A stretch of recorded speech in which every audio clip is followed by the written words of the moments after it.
Hey, what's up to phase 3? So if you've made it to phase 3, you're likely doing really good and I'm really proud of you. A lot of the people have a hard time staying consistent and they don't get to this phase, and this is where you really start to see the life-changing results, because this phase is really about powering you to get to yourself what you were prior or beyond that. So the do's and don'ts of this phase, similar as to before, you want to continue those 3 exercises. What were they? Correct. They're the piriformis, the QL, and your hip flexors. Keep doing those because those are very foundational to keeping your back healthy and strong. Also, do the phase 3 workout and do phase 2 as much as you want, because right now you're off and beyond. You can go become who you want to be. So another thing I want to add to this phase is low impact cardio.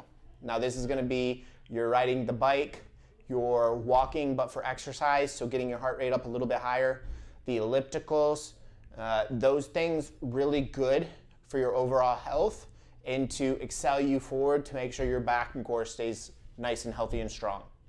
Now what I don't want you to do, like I said, sit for long periods, but also I don't want you to jump to super high intensity cardio. What that looks like, it's different for everyone, but if you're getting super winded very quick, or if you're doing sprints, or if you're going for very long runs straight out of phase 2, that might not be the best thing because your body might not be ready for that. That's what this phase is for. And then after this phase for 2 weeks, then you can start to reintegrate some of those higher activities that you used to do or that you need to get back to.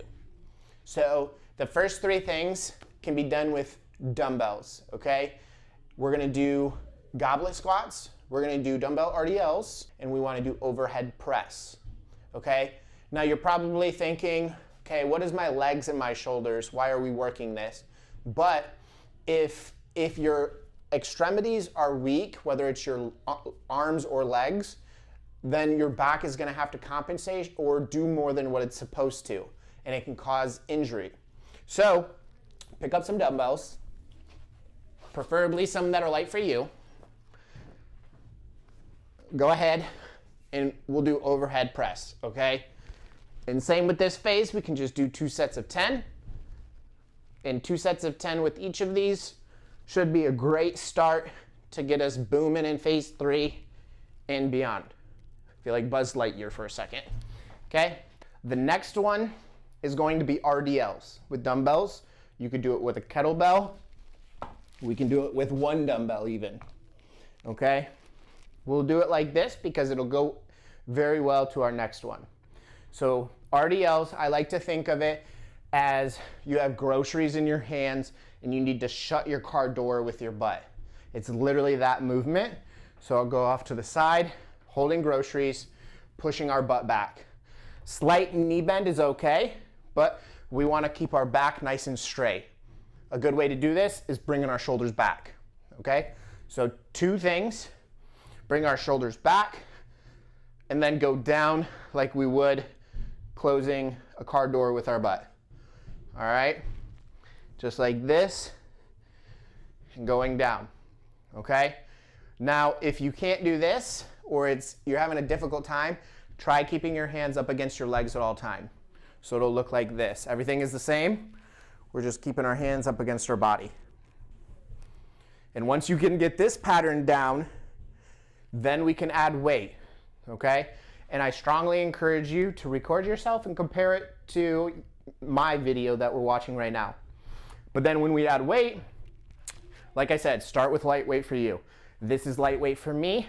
I don't want you starting off at 35 pounds. You might start off at 5 or 10 pounds, okay? But all we're gonna do is that exact same thing, but now we're grabbing weight, all right? And the weight should stay right between your feet, and that's how you know you're doing it correct. And notice how my head goes down with the movement. I'm not looking up like a chicken, okay? So keep your head down, just like that. Now this next one is a goblet squat.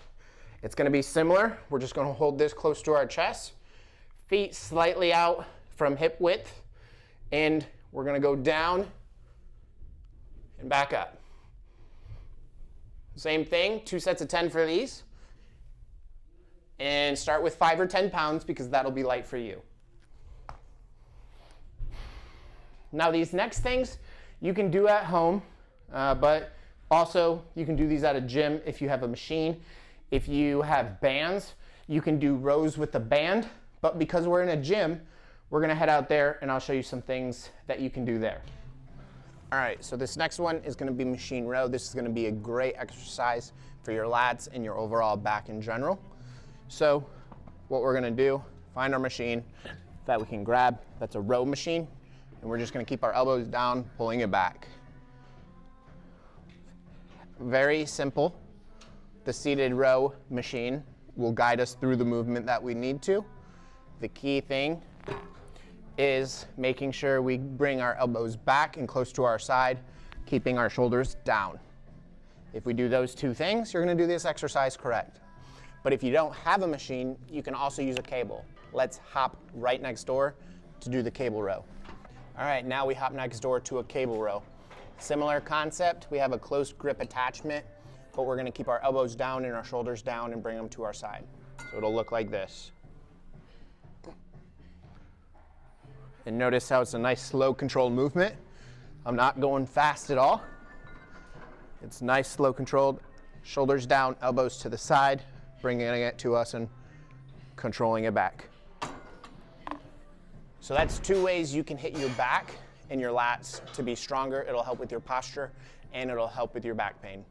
We have the machine row and we have a cable row. Most of those you'll be able to find at your gym. And if you can't find those at your gym, get some bands and still mimic this same pattern that we did with the cable. Now an advanced spine exercise that we can start doing in phase 3 that will be good for us because we've built the foundation in phase 1 and 2 is bird dogs, okay? It's a weird name, I know, let me show you. So bird dogs, you'll be on all 4. You can have your hands however you want. I always put mine in a fist like this to keep my wrist neutral. But from here, we're gonna do alternate arms, alternate legs, just like this, holding it, bringing it down, okay? So holding it here, bringing it down, okay? What I don't wanna see, and I'll switch legs so you can see, is I don't want us to have our hip up like this, okay? Keep it down nice and level. And a lot of the times I'll see people have their hip down. We want it up so that our back is stabilizing. If these things are too hard, you can do one at a time, okay? You don't have to do the arm and the leg at the same time. You can go one at a time until we can build up to doing both, okay? That is a bird dog, and that'll be an advanced core exercise that will be great to start at phase 3 because we've built the foundation prior. The next one is push-ups. Now we can do modified push-ups, whether it's on our knees or up against something like this or a counter, or we can do normal push-ups. I think for the most part, we're going to be doing modified push-ups, and that'll be a great starting point to not only build our core strength, but our upper body strength as well. So what that looks like is if we have our hands on something, we can go down. Notice, that would have been bad. Notice how my arms are going down and where they're at. What I don't want to see is our arms way out here, and I don't want us to see us going like this, okay? What we need to do, keep our arms closer to our side, go down, touch our chest with our core straight, and then back up, okay? And if this was higher, like on a countertop, it'd be the same thing. You can even do this on the wall. That'll be helpful, or you could do it on our knees as well. But let me show you the correct way to do a normal push-up. And if you can do these, then that's great. Our core is strong and our upper body is strong as well. So hands just slightly outside of our shoulders, body straight.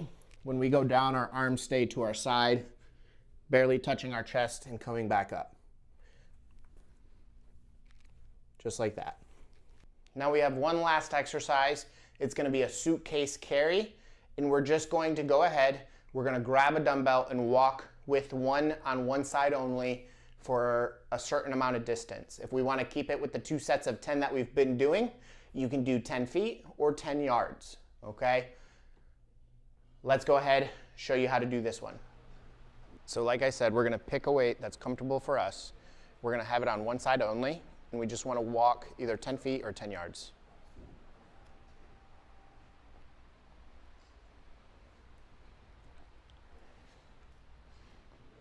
It's important to note that I'm not leaning, because if I'm leaning, it's too much weight.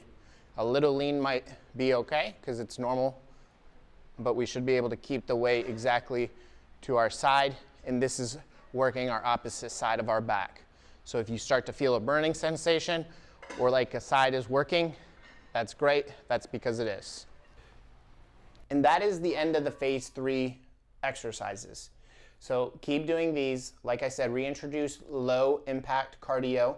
Don't go straight into sprinting out of phase 2, because we do need to build this strong foundation so that we can excel forward and go better than what we ever have. If you've found this beneficial, please reach out. We can go ahead, get something scheduled so that we can see how far you can really push your limits if you like feeling this way, or you feel like you want to reach new limits together.